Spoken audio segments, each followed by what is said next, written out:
Thank you, Leslie, and thank both Kevin and Dean for their excellent assessments of where China is going and the implications for the U.S. Before I open the floor to questions, just a question of my own to kick it off, and it builds off of Leslie's framework, the three camps, and how we ought to be viewing the Chinese threat and the threat challenge, let's say. You seem to suggest that it's not really much of a challenge at all, that it's instead it should be more graciously interpreted as an opportunity to internally focus on what our own goals and priorities are, because they are, after all, following, not leading. But is that something that the rest of the panel agrees with? And if that's the case, for Leslie, where should we be focusing our attention in space?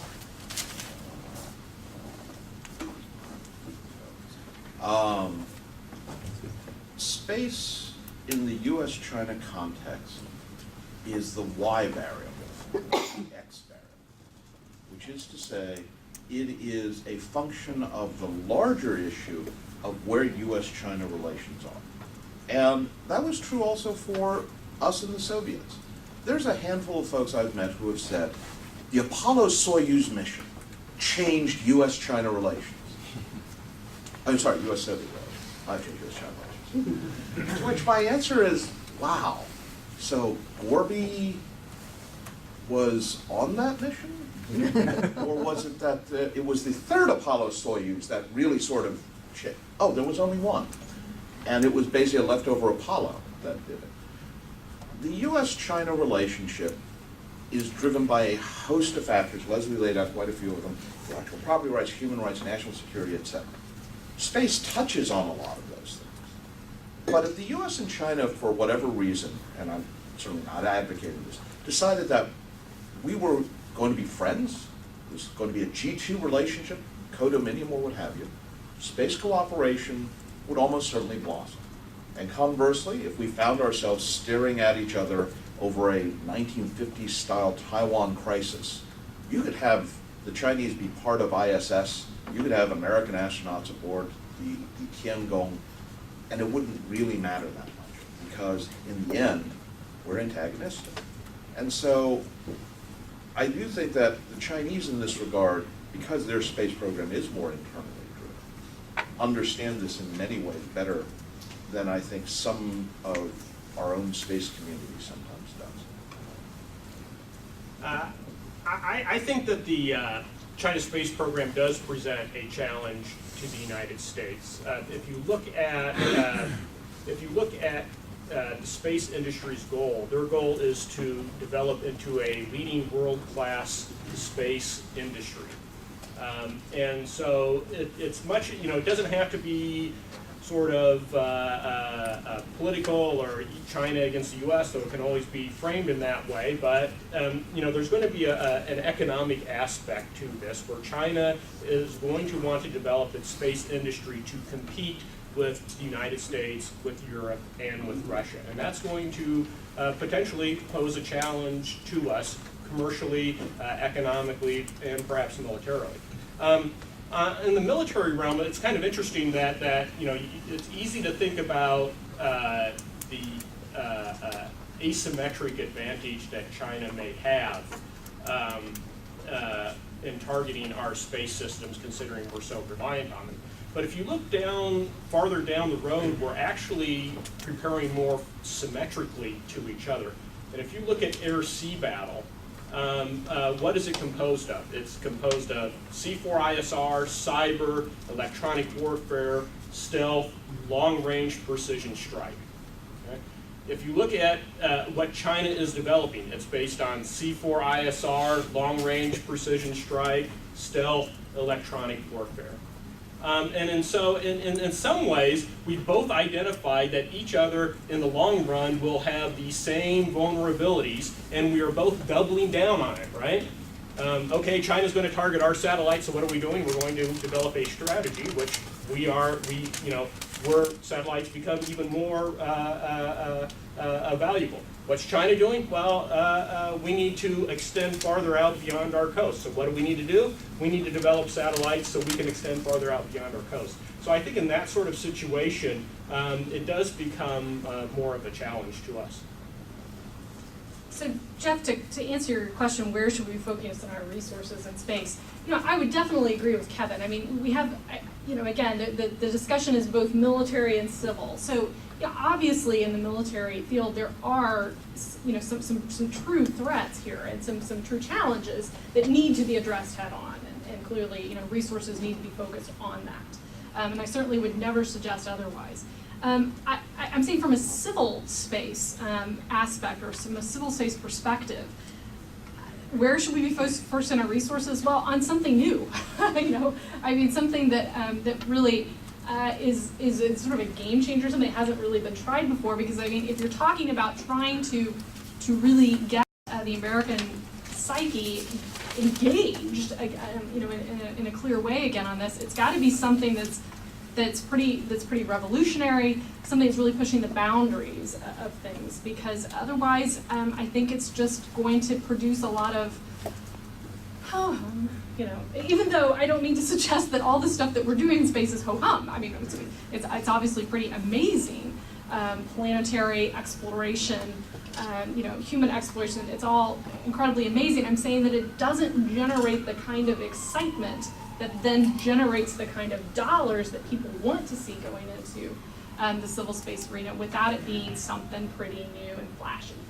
Well, the reason I asked that question to lead off is the danger that I see from the way the Chinese program is being interpreted by some is that it positions us into a position where we have to replicate what they're doing, where we become the follower rather than the leader, because we seem to have ceded ground in some of those areas. We don't have a planned mission to the moon, or we don't have a plan. Our space station, we're not quite sure what we want to do with those types of things. So if the danger becomes reinvesting scarce dollars and attention into programs that have the ho-hum factor, as you say, that's not the best investment of national attention, of our comprehensive national power, so to speak. So I think it's important, and given your experiences, you shed some interesting perspectives on how our decision makers can or ought to be interpreting the Chinese challenge. So questions from the floor. Thank you, and great talk so far. While this Shenzhen 9 Tiangong 1 mission was going on, the X-37B came back, and I saw some commentary in some English translated Chinese newspapers that were at least raising their eyebrows on what their thoughts were on that. I just want to get your assessments on what you think the Chinese mindset is about us having that X-37B up for over a year.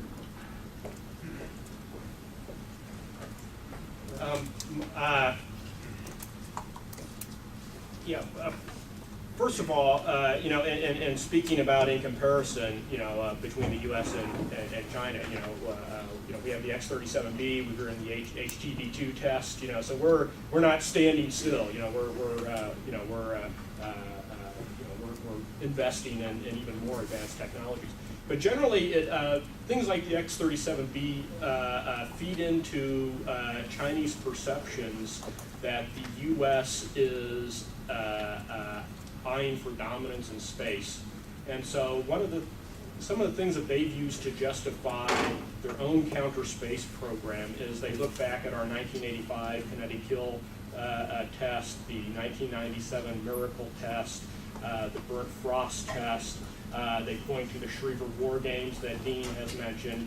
And so they can connect the dots here whatever the way they want, and then they say the U.S. has, if not an extant counter space capability, they have something in the warehouse that they can dust off, load up onto a plane, and start shooting our satellites. And in that context, we are at a disadvantage. So then we need to develop our own counter space capabilities to have that deterrent effect like Dean was talking about. I'd say that the X-37B is one thing. The other thing that also occurred during this mission was that Voyager left the solar system. And I point to that to address both your question and also Jeff's, which is one of the things that we do, I think, very badly is the use of space in a non-space context. What do I mean by that? The Chinese see space as touching on things like diplomacy, as advertising. Here we have a spacecraft that is 40 years old, roughly, still operating, way out there, large, farthest distance any man-made object has ever gone. But if the Shenzhou and Tiangong barely made the A section, you really had to go look in the science section to find a reference to, oh, by the way, we just left the solar system. Maybe not people, but a human instrument. This is something that is a triumph of American technology. The Chinese are well aware that a 40-year-old American system is still working and went out. Now, what does that have to do with the X-37B? The X-37B, of course, is much more recent technology. From the Chinese perspective, what does that tell them about what they don't know about?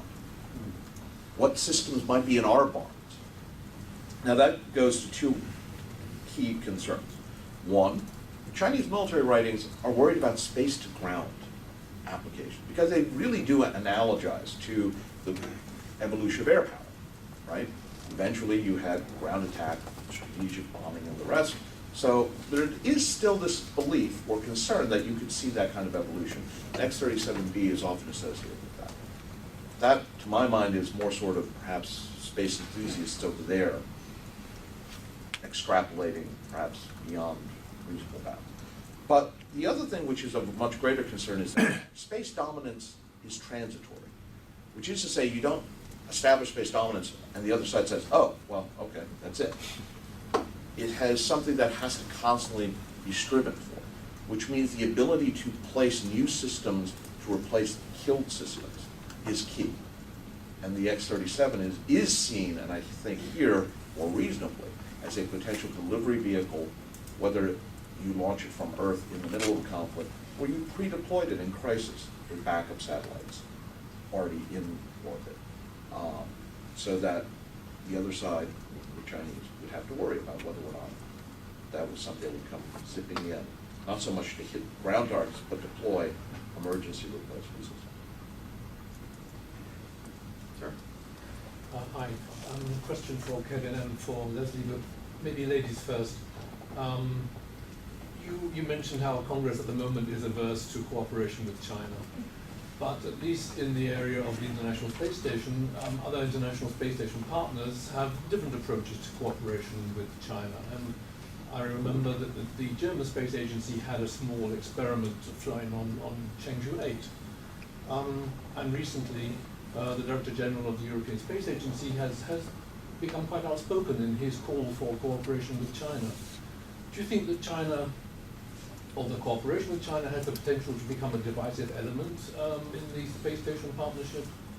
If other partners want China to become involved in some way, and Congress remains averse? That's a very good question. There are, as I was saying before, and I mean, I think as many people in the room know, there are some obviously very strong voices in Congress against partnerships with China and against involving China on the International Space Station.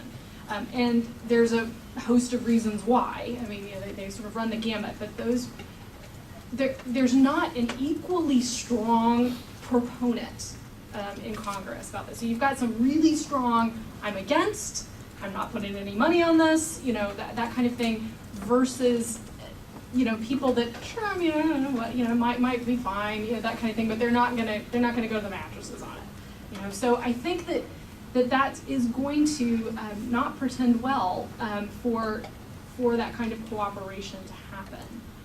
And if it did happen, it would have to be under such very narrow terms and within very close parameters that, there would have to be a lot of paper exchanged over this. I mean, basically, because it's a huge concern for some really key people.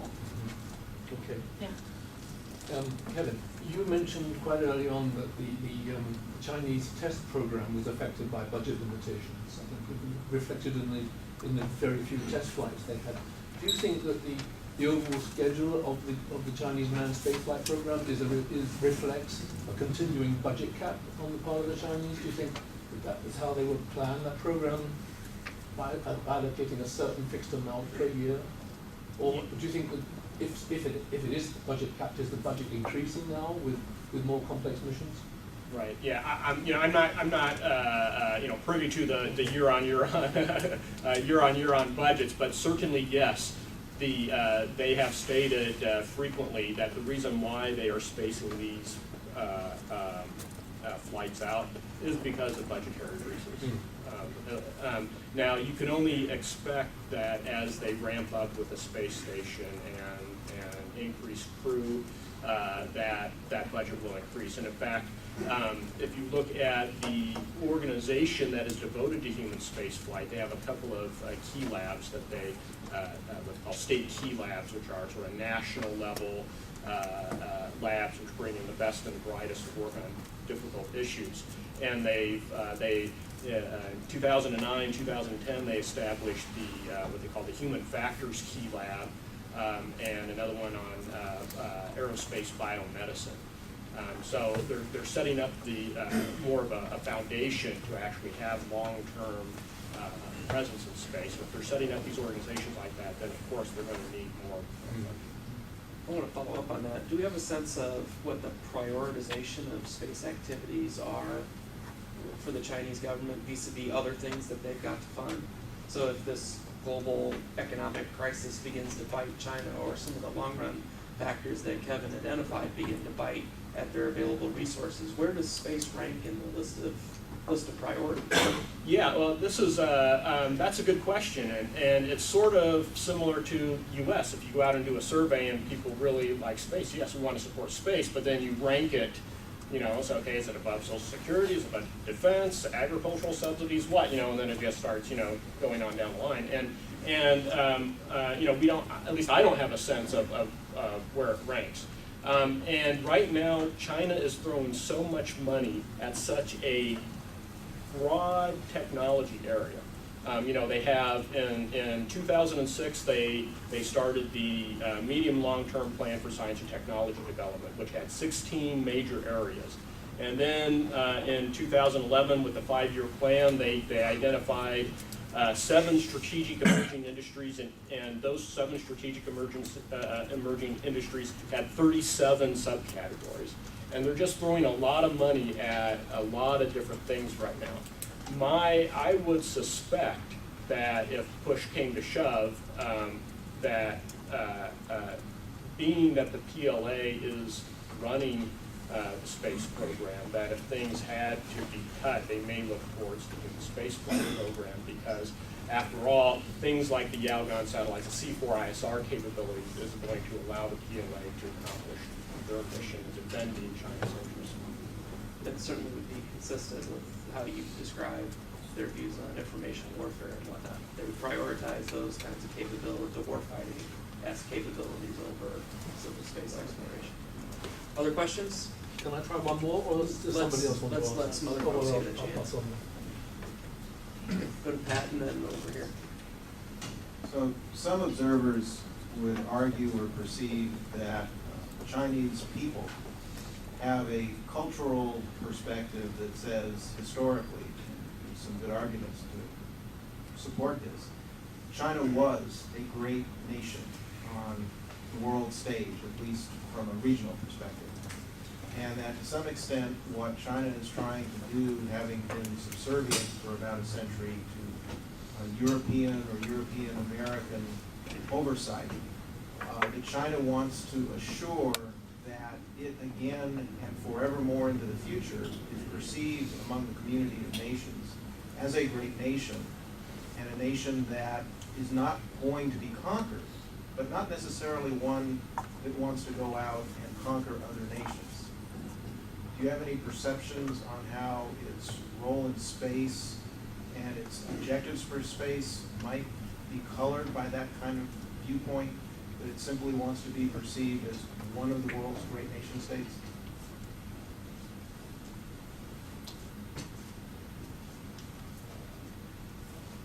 Sure.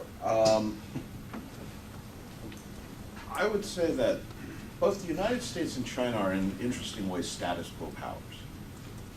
The problem is how you define status quo. And it goes exactly to your point. For the United States, we're a status quo power because for the last 200 years, things have been going pretty well for us.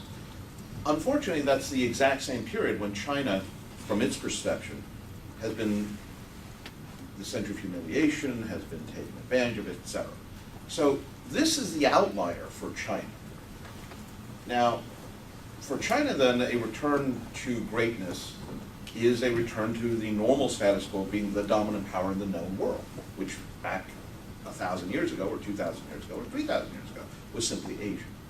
Now, where does space fit into this? I think that one of the key lessons from the century of humiliation was China's failure to understand the importance of science and technology. And so in the first Sino-Japanese War of 1894-95, yeah, I'm a history geek, the Chinese Navy was arguably superior to the Japanese Navy. It had bought more advanced warships from the British and armed them with better German weapons.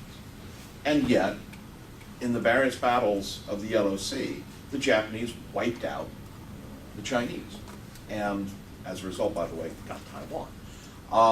So, simply applying a layer of S&T on top of your society is not sufficient. And I think that's a key lesson the Chinese have taken away. That instead, you need to incorporate, to truly integrate science and technology, and therefore the social mindset into your society if it is going to truly serve the national purpose, including from a security perspective, but also development perspective, modernization perspective, etc.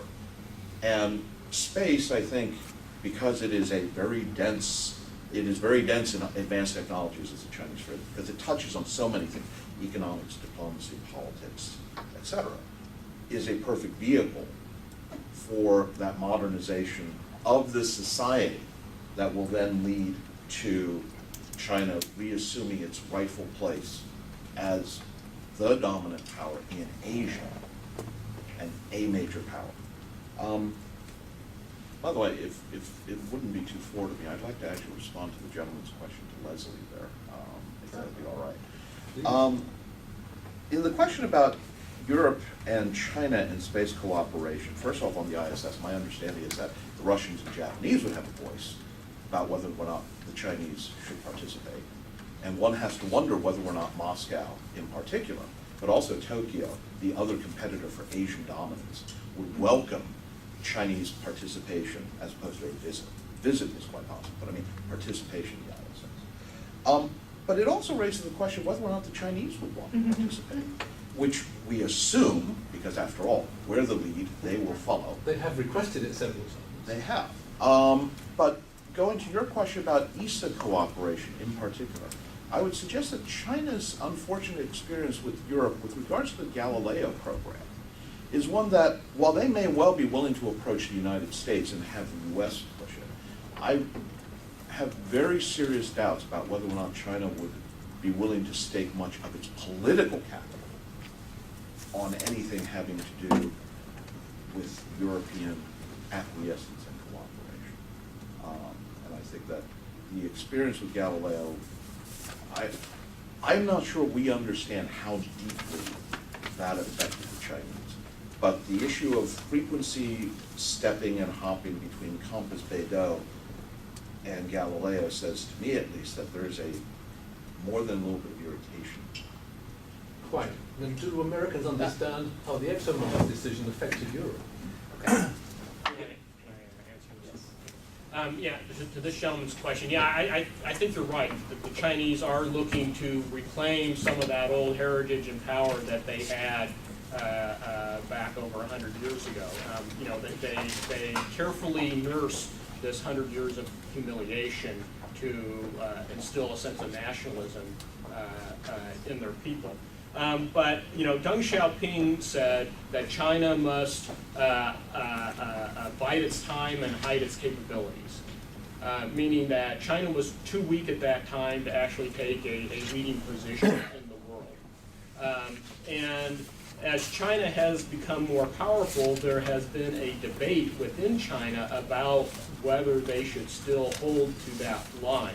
And you see this come out sort of in spasms where, where at one point somebody said that the South China Sea was part of China's core interest, which means that it's something China would fight over. That was sort of retracted.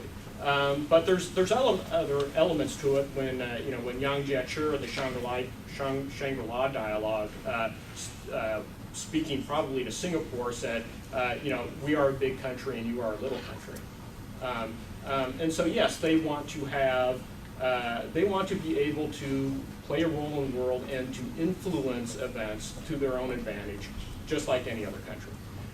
Now, where space comes into this, and maybe this is too inside baseball, but the PLA is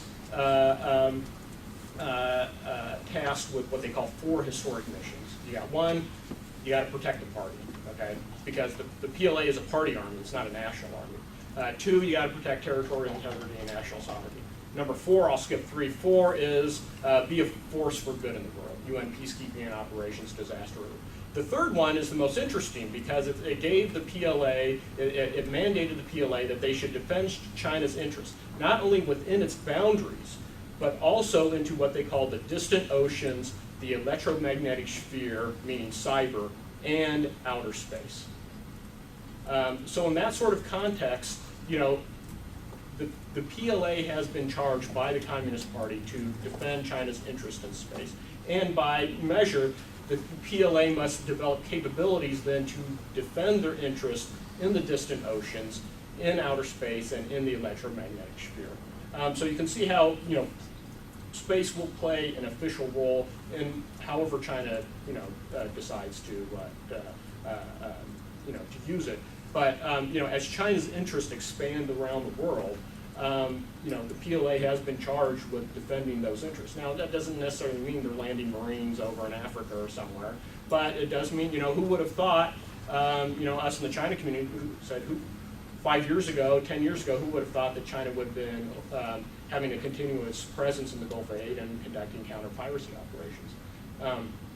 So things can happen which will force China to use their military and their space capabilities.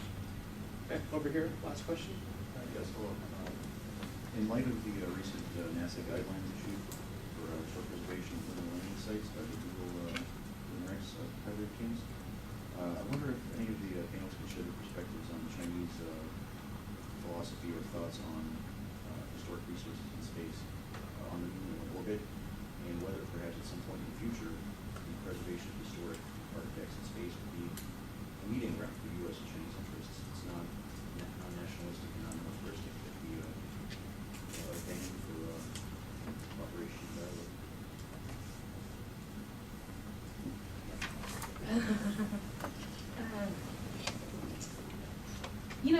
Oh gosh, I have 3 thoughts rumbling around my head. It's interesting.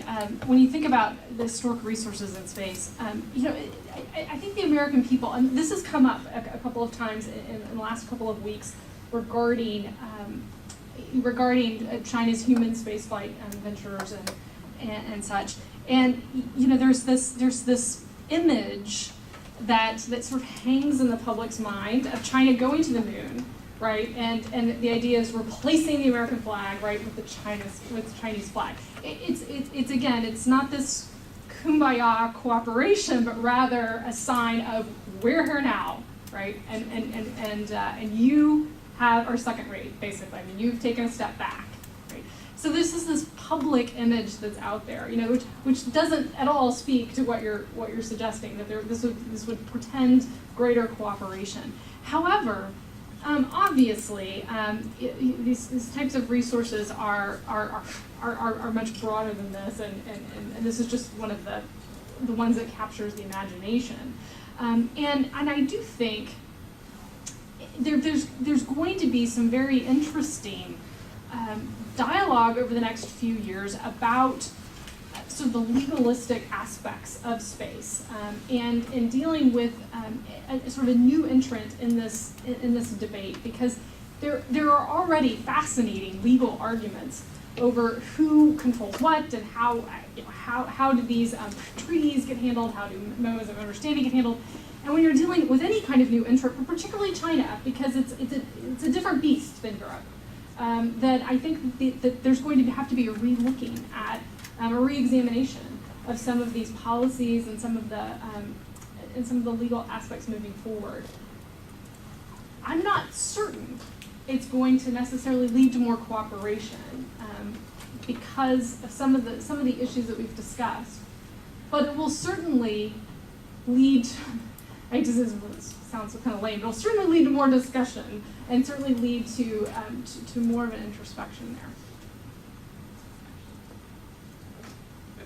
Well, Leslie, Dean, Kevin, thank you so much for participating on this panel on such short notice, but I think that the dialogue was well worth it. Thank you all for being here today, and try to stay cool up there. I'm sure it's like 100 degrees already.